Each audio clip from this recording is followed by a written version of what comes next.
Hermanos, Dios los bendiga a todos en el nombre del Señor Jesucristo. Hoy día cerramos la serie corta, Una familia espiritual que ora. Y hay muchos de nosotros que decimos saber la importancia de la oración. Y sinceramente creo que es verdad, porque tenemos estirpe de bautistas, ¿no? Y creo que es verdad. Y hasta ahí todo bien, bacán, requete bien, hasta ahí. Pero la interrogante inicial que establecimos cuando iniciamos esta serie corta sigue vigente en esta segunda parte. Nuestro conocimiento de esta doctrina básica, elemental, fundamental, tiene cosecha en nuestras actitudes prácticas congregacionales.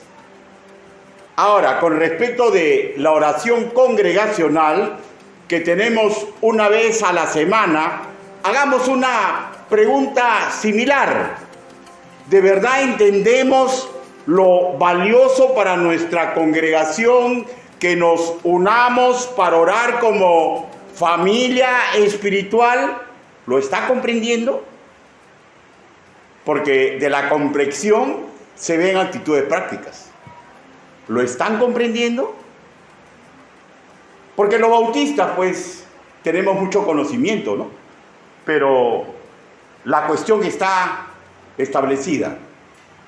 ¿El conocimiento que tenemos tiene consecuencias prácticas en nuestra vida? Interrogante que cada uno de nosotros deberá contestar en privado. No olvidemos, para discernir correctamente una respuesta, se necesitan dos elementos. Primero, conocer la ciencia escritural, y de eso nos vamos a encargar en el cuerpo de este sermón. Y lo segundo, información sobre el hecho en particular. Sobre el hecho en particular, simple preguntas nos pueden dar una aproximación casi exacta de lo que entendemos y de la importancia que nosotros le damos. Simple, ¿no? En nuestro caso estamos hablando de los días miércoles a las 8:30 p.m. cuando nos reunimos para orar como familia espiritual. Iniciemos. ¿Desde cuándo usted no se une a esos cultos? ¿O nunca se ha unido?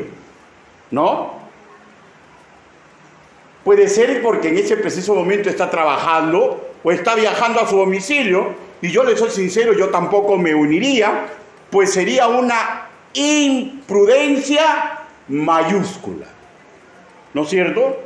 O simplemente no nos unimos porque no deseamos hacerlo, o no se une porque no comprende aún la importancia de un ejercicio espiritual, ojo, dentro de un culto para el Señor. Si ha formulado usted pedido de oración, ¿recuerda cuáles son? ¿Tiene la delicadeza de avisarnos cuando ya no es necesario orar por esos pedidos? ¿O simplemente los dejó y punto? Para que otros oren por usted y por los que sus conocidos le enteraron, que es un dato preciso, por esto hay que orar. Y los que nos unimos en oración, nos damos cuenta que en la práctica nos constituimos en el soporte de los sueños y de los dilemas de toda la congregación. Y podría haber más preguntas, ¿no? ¿Se desilusiona usted cuando se da cuenta que hay algunos hermanos que nunca se conectan? Ni a cañones se conectan. ¿Se desilusiona usted? Interesantes preguntas, ¿no? Que cada uno en privado tiene que absolverlas. Este sermón tiene por objeto que cada uno de nosotros nos observemos, nos pesemos y apreciemos nuestra realidad con respecto a este importante ejercicio espiritual. Estamos hablando de la oración intercedora que tenemos en cualquier reunión congregacional.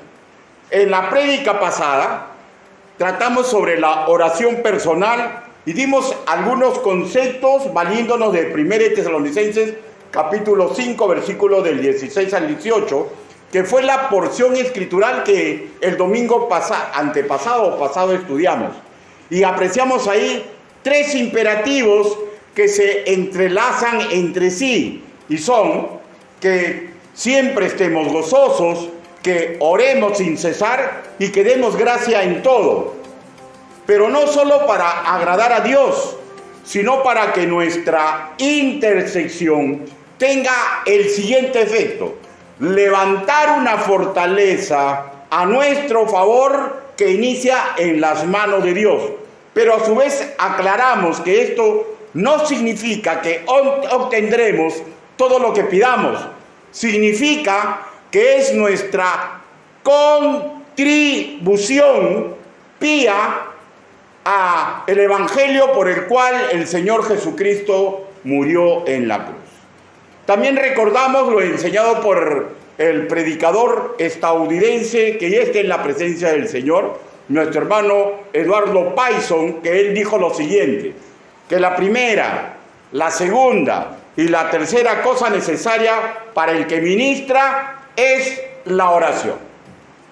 Sin más preámbulo, vayamos a la segunda parte que he titulado La oración comunal, para lo cual regresemos al libro histórico de los Hechos. Capítulo 1, versículos del 12 al 14. Con excepción de los que estén delicaditos, el resto por favor nos ponemos de pie. Pero una vez que lo ubiquen ya, porque si no me engañan y me hacen empezar la lectura.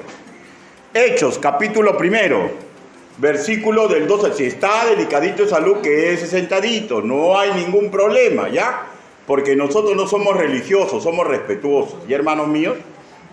Hechos, capítulo 1, versículo del 12 al 14. Y la palabra del Señor dice así: entonces volvieron a Jerusalén desde el monte que se llama del Olivar, el cual está cerca de Jerusalén, camino de un día de reposo. Verso 13. Y entrados subieron al aposento alto, donde moraba Pedro y Jacobo, Juan, Andrés, Felipe, Tomás, Bartolomé, Mateo, Jacobo hijo de Alfeo, Simón el celote y Judas, hermano de Jacobo. Todos estos perseveraban y unánimes en oración y ruego con las mujeres y con María, la madre de Jesús, y con sus hermanos. Todos juntos vamos a repetir la primera parte del versículo 14, solamente la primera parte. 1, 2, 3. Todos estos perseveraban unánimes en oración y ruego. Palabra de Dios. Inclinen su rostro. Vamos a orar. Bendito Padre Celestial, Señor, mis hermanos aquí reunidos y su predicador, todo lo tenemos sumamente claro. No existe hombre digno de predicar ni enseñar su evangelio. Señor, pero si usted me está dando hoy la oportunidad, hable, Señor Yahvé, porque los que asisten a la Iglesia Bíblica Bautista Misionero Jesús el Salvador están dispuestos a escuchar su voz, así tenga la fuerza de una tormenta o de un susurro ante nuestros oídos. Ayúdenos, papito lindo. Así le pedimos, así le suplicamos, en el nombre bendito del Señor Jesucristo. Amén. Por favor, tomen asiento.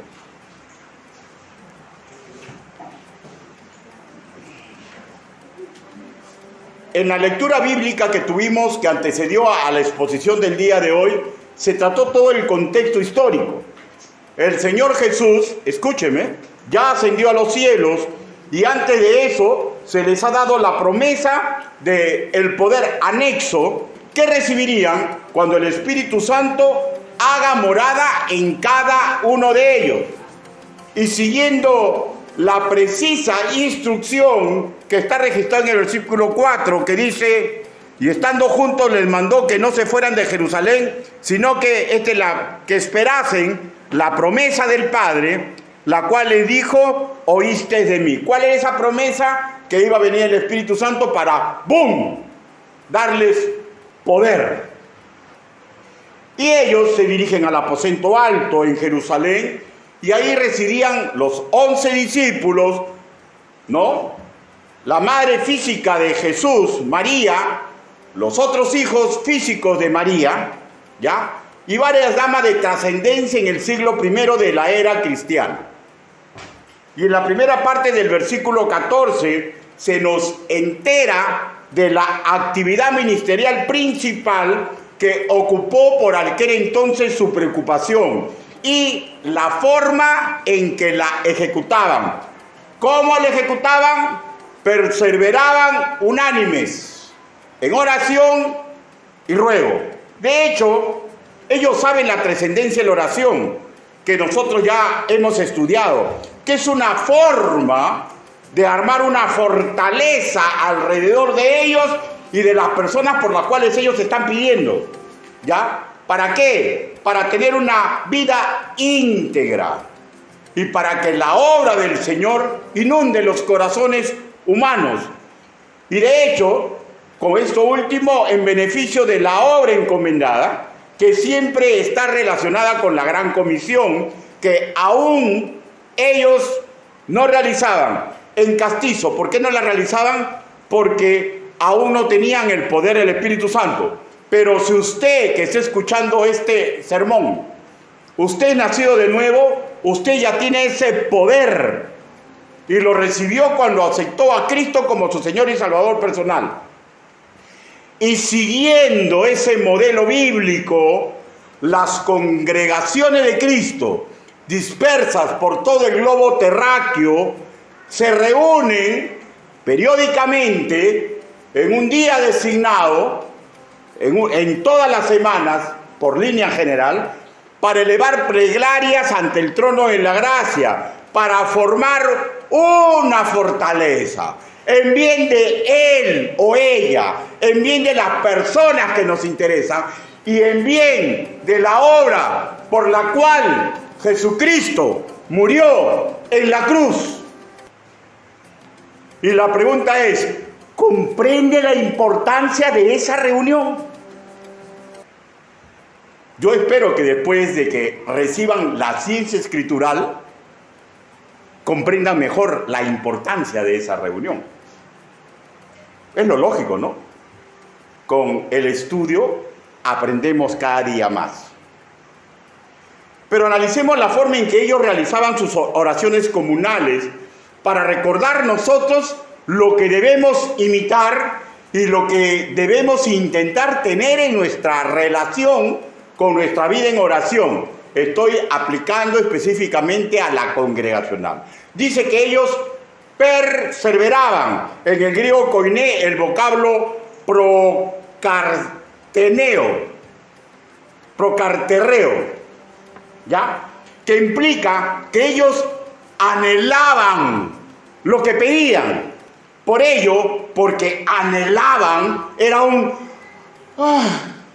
suspiro de su corazón. Por ello, diligentemente, asiduamente, asistían a un lugar y a una hora determinada para adherirse unos a los deseos de los otros, porque es una oración comunal, o sea, juntos por la causa de Cristo, para orar ante el trono de la gracia. Pregunto, ¿anhela por lo que pide? Una forma de demostrarlo que anhelamos sería mediante un simple ejercicio intelectual. Por ejemplo, ¿recuerda su pedido de oración? ¿O siempre lo hizo para que fuera apuntado y para que otros oren por usted? Pregunto, ¿ha hecho alguna vez un pedido? ¿Recuerda cuál fue su pedido? Bueno, aunque sea, ¿recuerda en qué parte está? ¿Se da cuenta? Para que cada uno se autoanalice. Preguntémonos más, ¿no es cierto? ¿Nos esforzamos por estar juntos en ese horario y en ese lugar determinado, previamente pactado, o simplemente creemos que tenemos otras actividades que ameritan nuestro esfuerzo y dedicación? Pero también leemos en castellano otra característica, ¿no? que los que tenían lo de la iglesia primitiva, dice que ellos lo hacían en forma unánime. En el griego koiné se aprecia el vocablo homosumadón, que implica que va más allá de estar en un lugar físico y en el mismo horario. O sea, es un concepto más profundo. Se refiere que por esos momentos están en una misma mente, están en un mismo objetivo, están en un mismo ejercicio, están en un mismo acuerdo para orar. En nuestro caso particular, la hojita de oraciones, de peticiones. Es un acuerdo. Vamos a orar por estos deseos de los de la congregación y por estas cargas que ellos tienen.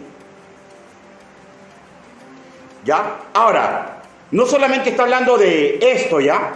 Porque el término que en castellano leemos unánime, en el griego koiné implica también lo siguiente, que lo hacemos con pasión.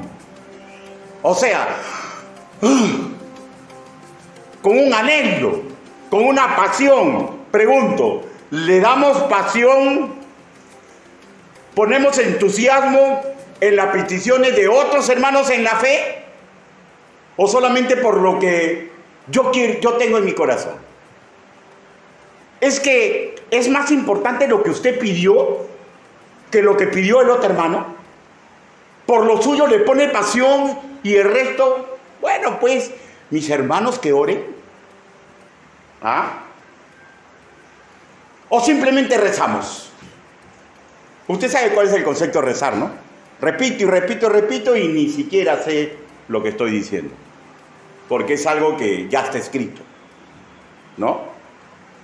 Un comentarista explicó lo que ocurrió en aquel entonces en las reuniones que ellos tenían para orar. Ellos dicen que perseveraban unánimes en oración y ruego, significaba que ellos reconocían que Dios iba a hacer grandes cosas con ellos. Pregunto, ¿por qué no se conecta usted? ¿Porque piensa que Dios a usted no lo va a usar para hacer grandes cosas? ¿Piensa que usted está alejado de Dios? La única forma para estar correctamente con Dios es acercarse sin pecado oculto. Es el único preámbulo. Pero, hermanos míos, permita que Dios lo utilice para que se desencadenen en la congregación cosas grandes y maravillosas. Ellos entendían que necesitaban mucha fuerza espiritual, mucha sabiduría por la obra que aún no emprendían. O sea, el preámbulo del guerrero del Señor es la oración. Y yo afirmo, oramos por evangelizar a personas. Pero pregunto, ¿ora usted por un familiar? Si usted dice sí, la pregunta es, ¿alguna vez lo ha intentado evangelizar? ¿Alguna vez ha intentado traerlo a un sitio donde sabe que se ha de dar un mensaje de salvación? Pregunto, ¿alguna vez ha intentado visitarlo? Pastor, yo no tengo un verso florido. ¿Ha intentado pedirle ayuda a un hermano en Cristo, un compañero de milicia, para ir a visitar a esa persona? Miren, yo cuando estaba en Íllimo me sentía tan contento. ¿Y saben por qué? Porque los hermanos me decían así, pastor, mi tío está desahuciado y me han pedido que vaya. ¿Me puede usted acompañar? Yo no me alegraba porque estaba desahuciado, esta es la lógica, ¿no?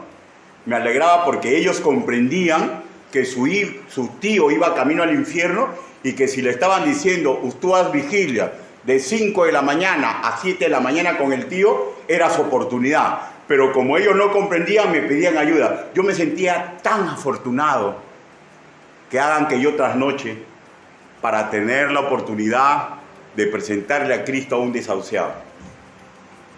¿Qué hace usted por esa persona que ora?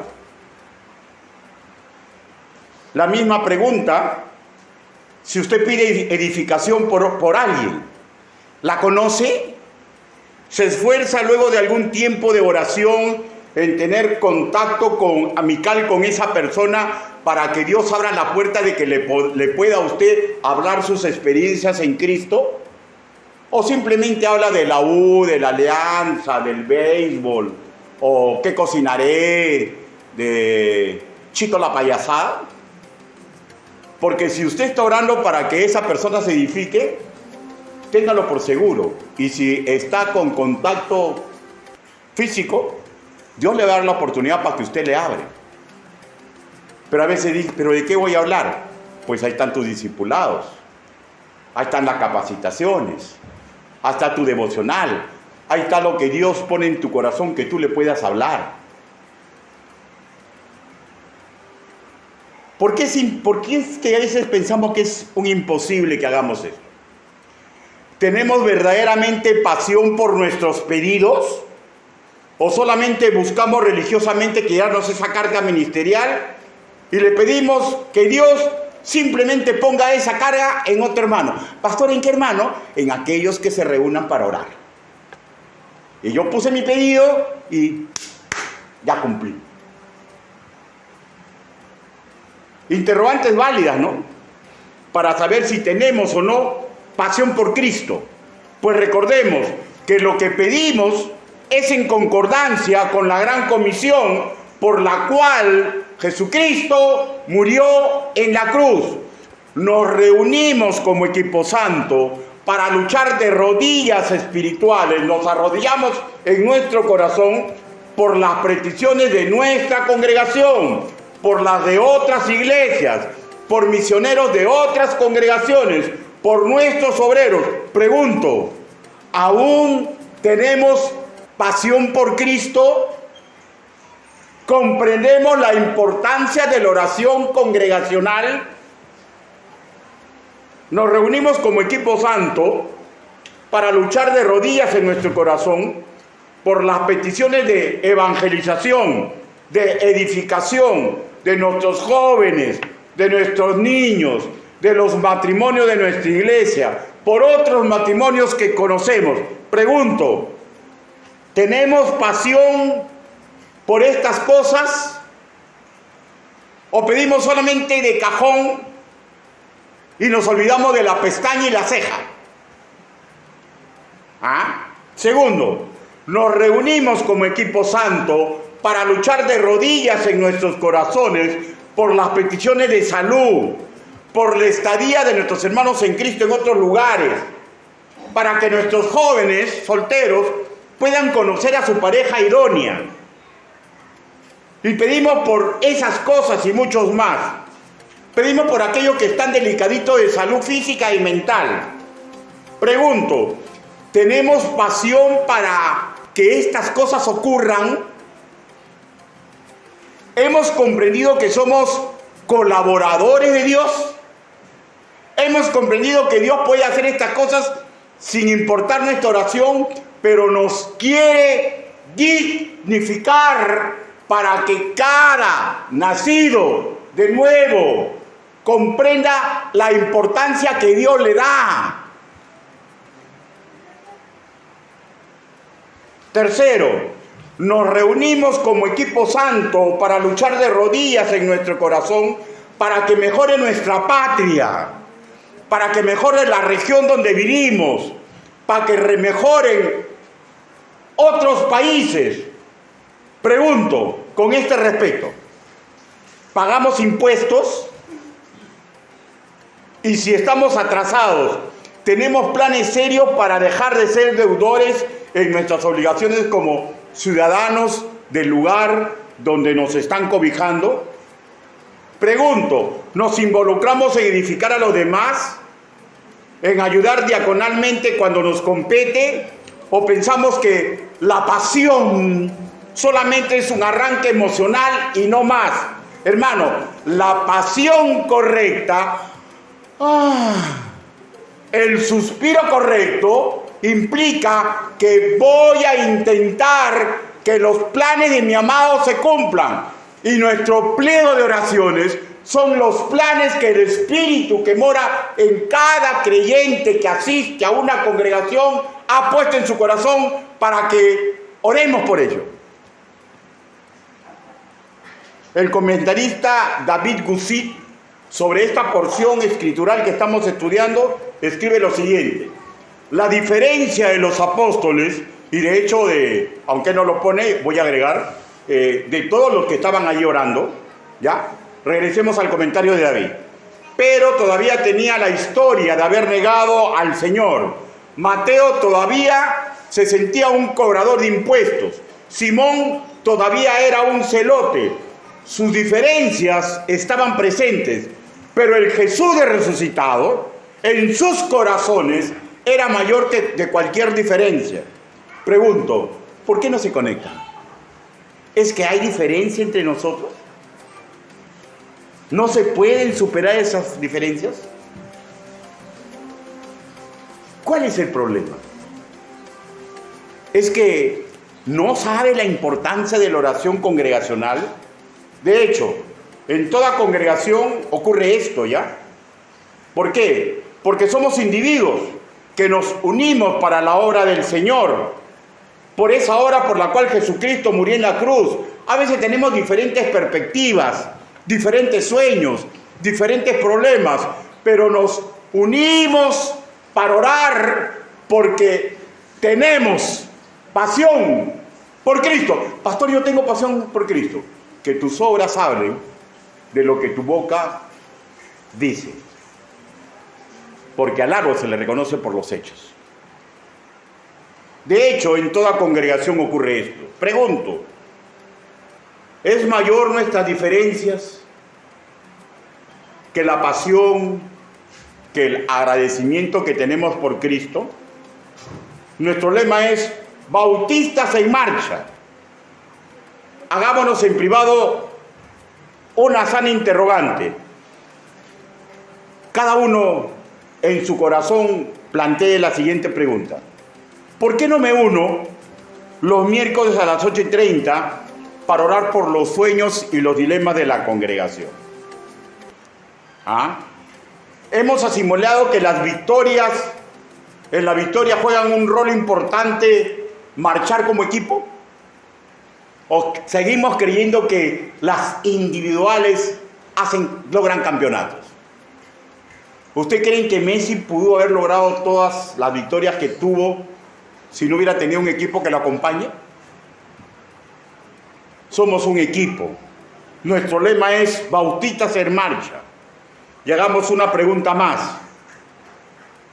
¿Por qué no me uno cuando sí puedo los miércoles a las 8:30 para orar por la salud de otros, para orar por mi país o para orar por el país que me está cobijando?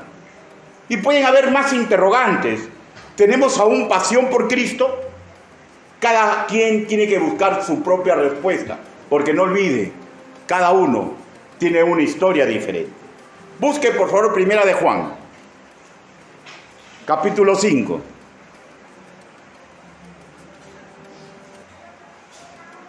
La primera epístola de nuestro hermano Juan, capítulo 5, versículo 3. Dice así: pues este es el amor de Dios, que guardemos sus mandamientos, y sus mandamientos no son gravosos. Pregunto, ¿nos es gravoso unirnos cuando verdaderamente podemos para orar unos por otros? ¿Te es gravoso? ¿Te es gravoso? Apocalipsis, capítulo 2.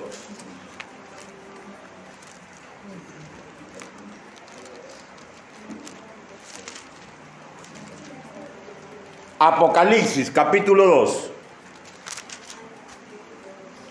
Versículos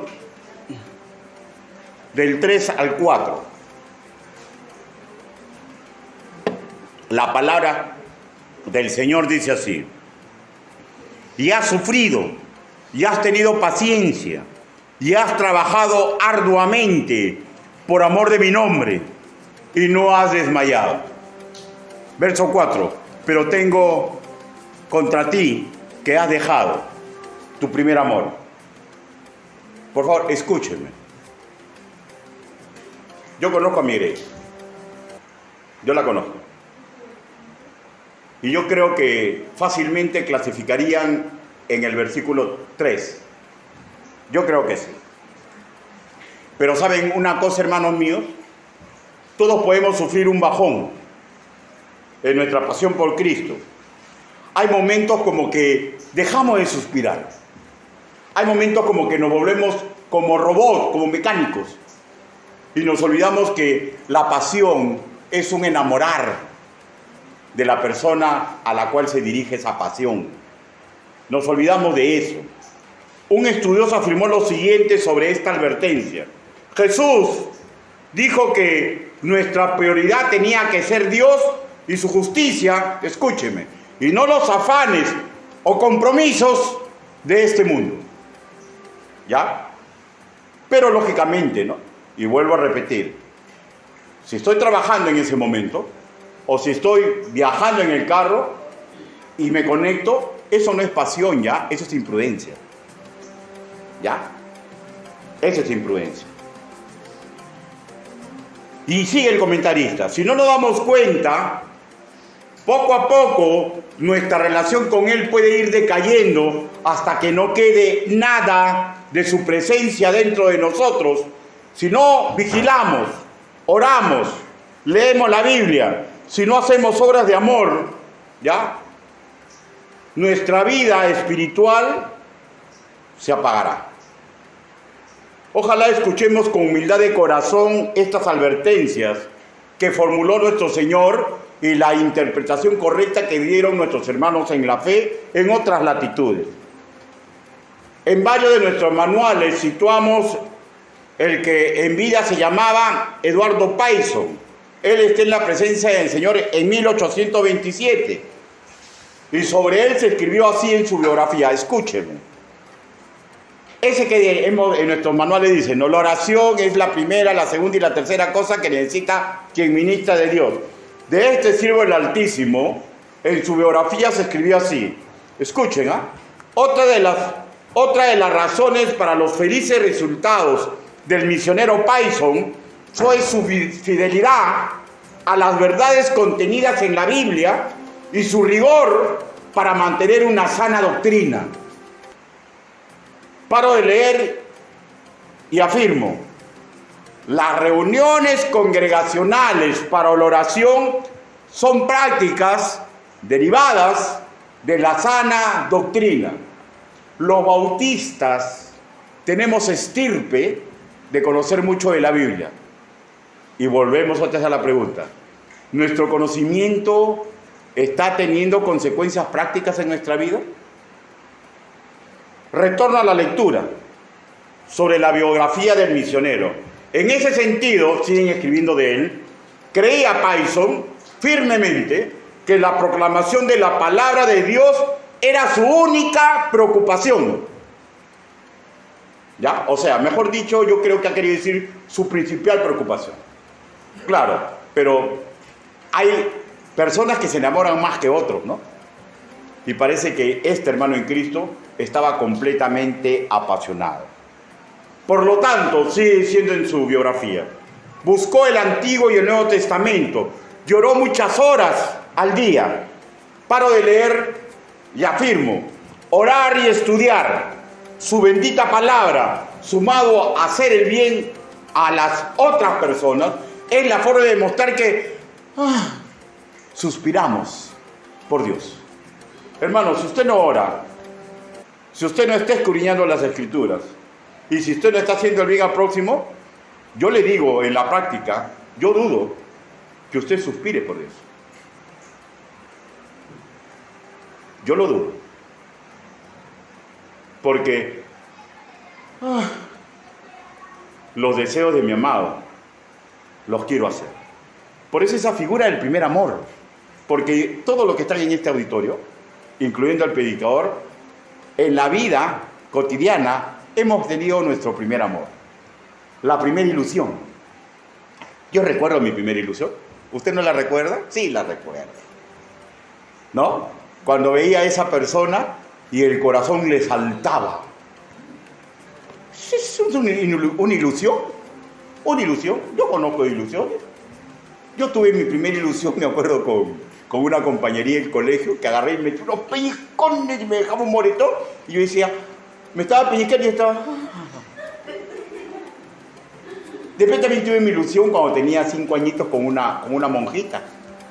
La vi a la monjita y yo, todo lo que la monjita quería que yo haga, yo tenía 5 o 6 añitos, yo lo hacía.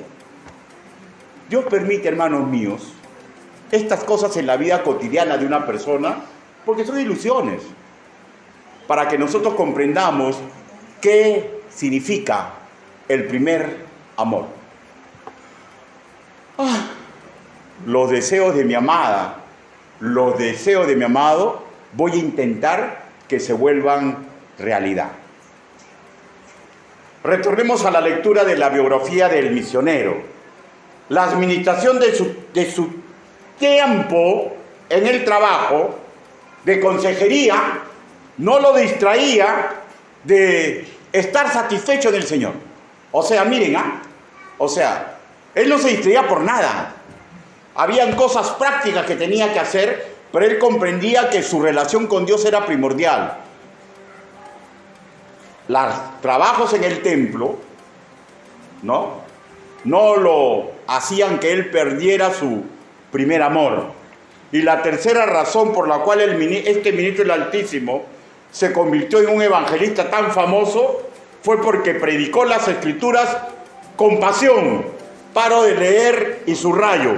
Pasión, pasión, pasión, pasión por Cristo y por sus métodos.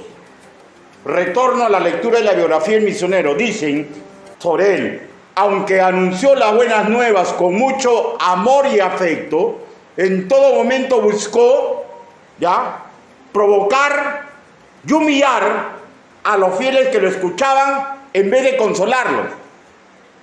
¿Y saben por qué hacía él así? Porque él decía que cuando el creyente se humilla por la fuerza del mensaje, está mejor preparado para el consuelo que después vendrá. Porque el corazón orgulloso no acepta la consolación. El corazón orgulloso no quiere que lo consuelen, quiere salirse con la suya. Y para que amaine, él se dio cuenta que tenía que ser fuerte en la palabra y interpretación que él le daba a las Escrituras. Orar y predicar, orar y aconsejar, orar y enseñar, para llevar primero a los creyentes y oyentes a su verdadera realidad, es parte importante para que no perdamos el primer amor.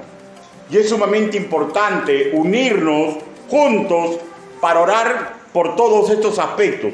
Yo exhorto a mi congregación, y si pudiera rogarles, me humillaría, de verdad, me humillaría hacia usted. ¿Y saben para qué? Para que nos unamos los miércoles en oración, cuando sanamente pueda, ¿no? Y en otras oportunidades cuando nos unamos para orar.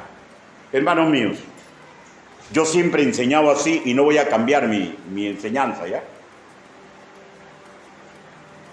Que si hay 3 en el culto de oración, esos 3 representan a toda la congregación. Pero usted se ha puesto a pensar lo siguiente: ¿qué pasaría si había una guerra y hay unas trincheras y la población son 500 habitantes, pero los soldados son 10 y los 10 soldados están ahí, cansados, sucios, hambrientos, y están esperando que sus conciudadanos los releven para que ellos vayan a bañarse, a ducharse, a comer? Pero nunca viene relevo, nunca viene relevo, nunca vienen más fuerzas, pero ellos siguen ahí, en la trinchera, porque si saben que si salen de la trinchera, el enemigo va a arrasar a su pueblo. ¿Se ha puesto a pensar que si solamente los mismos que se conectan se pueden cansar? se pueden desilusionar o creemos que somos robots. Hermanos, yo exhorto a mi congregación que ni el dolor, ni la alegría, ni la desesperanza, que tampoco la flojera, que nada nos aparte de orar incesantemente, unánimes, con pasión, ante el trono de la gracia, como familia espiritual. Recordemos, nuestras familias, las iglesias locales de sana doctrina, están siendo constantemente bombardeadas por furifundos ataques de espíritu de maldad para asustarnos, desubicarnos, deshonrarnos, dividirnos, desilusionarnos. Y la principal estrategia del enemigo, escúcheme, es bombardear con ideología mundana al creyente para que no comprenda que tenemos que ser hombres, mujeres y jóvenes y ancianos de oración, porque si Él logra que nosotros cejemos en la oración, las batallas que establezcamos están perdidas de antemano. Hace poco escuché de un consiervo que me dijo que había visto por conveniente anular los cultos de oración y les estaba educando a su congregación. Yo lo miré, sentí un peso en mi corazón y yo dije, ojalá que eso nunca ocurra aquí. Pero se imagina, qué triste debe ser, ¿no? Primero 10, después 7, después 4, después 5. Y al cabo de año que venga el expositor y venga una sola persona. Presumo que mi consiervo se cansó. Presumo que se cansó. Yo le ruego a Dios que mi congregación no haga que yo me canse. Que me demuestren cuando pueden que podemos juntos orar por nuestros sueños, por las cosas que nos pesan en el corazón y no considerando que lo suyo es más importante. Porque que yo sepa, como conversaba temprano con 2 hermanitas que estoy discipulando, yo le decía lo siguiente, ¿no? Que es tan importante el pastor como un reconciliado, como un hermano nuevo en la fe. Y tenemos que luchar por los sueños y los pesos en el corazón que tienen nuestros hermanos en Cristo. Lógicamente cuando se pueda. Pero por favor, acepten el reto. Seamos hombres y mujeres de oración. Inclinen su rostro, vamos a orar.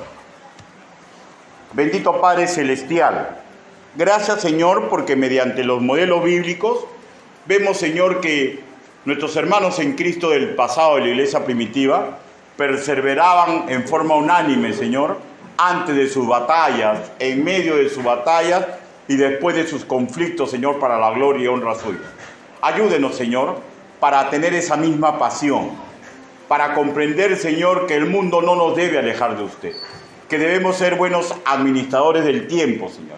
Ayúdenos, Señor, para que cada día haya más y más guerreros para la gloria y la honra de su santo nombre en los momentos que oramos. Así le pedimos, así le suplicamos, en el nombre bendito del Señor Jesucristo. Amén. Hermano, Dios los bendiga.